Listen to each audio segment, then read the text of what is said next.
everyone, thanks for clicking. So we're really excited to tell you all about our new Helmholtz coil and what that means for testing. And Bruce is here to tell you more about that.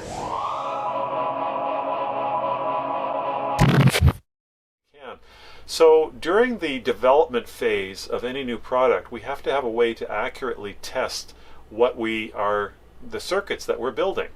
And so we need a way to generate consistent and accurate magnetic and electric fields. What's normally done for that process is what's called a Helmholtz coil, and you can look up that term up on the internet. Typically a Helmholtz coil has two coils, and so the idea is that both coils are energized, and the area in the center, there's a fairly wide range where the magnetic field or the electric field is going to be very constant in that area. That takes a bit of space. In our case, we know that we're going to have the device that we're testing and our circuits in the same place, so we don't need this variability.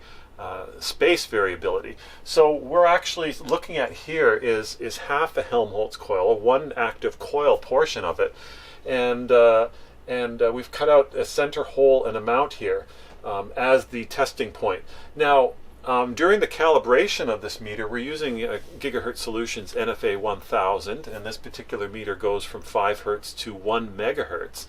And so I've got it sitting here, and we have a power amplifier feeding this coil. This coil is 1 meter in diameter, so it's handy for us calculating the theoretical fields that it should exist, and we know how many turns of wire, the gauge of wire. Without getting into all that detail, we just have a way to generate a super consistent and accurate, more importantly, consistent way of generating mag fields at a variety of frequencies. So we've got the NFA 1000 sitting here. Let's go to the control area and generate some fields, and I will be not in this area when they're on. Okay, so what we're going to do is test a few frequencies. We're going to set our first test frequency of, let's just say 2 kilohertz, 2000 hertz. So I enter the frequency mode here, and I can simply type 2 kilohertz, and our reference that we've our calibration chart that we've already made, I am going to be putting in 58.8 millivolts peak to peak into the power amplifier. So I just type in 58.8 millivolts peak to peak. Okay, 2 kilohertz, and then when I turn the output on, we go up here, and indeed we are seeing 2.010, a hundredth of a milligauss out. Okay, so confirmed that in the center of the Helmholtz coil we are seeing exactly 2 milligauss. Let's go to another frequency. Let's just jump up to 10 kilohertz right now.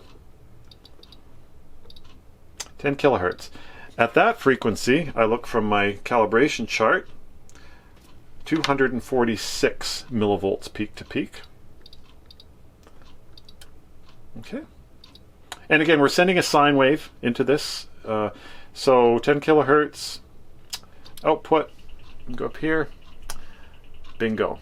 So this calibration chart was made many months ago, and just to show, I mean, this is obviously a few months past, and we are getting super consistent. So when we are doing our own testing in the lab, we can put our device that we're testing, our sensors, everything, we can put them in a consistent position and be able to do tests from day to day, from week to week, to see what tweaks we are doing on our hardware to make it as accurate as possible across a wide frequency range.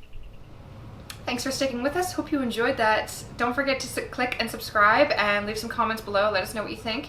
And don't forget to follow us on BitChute and Library as well. Thank you.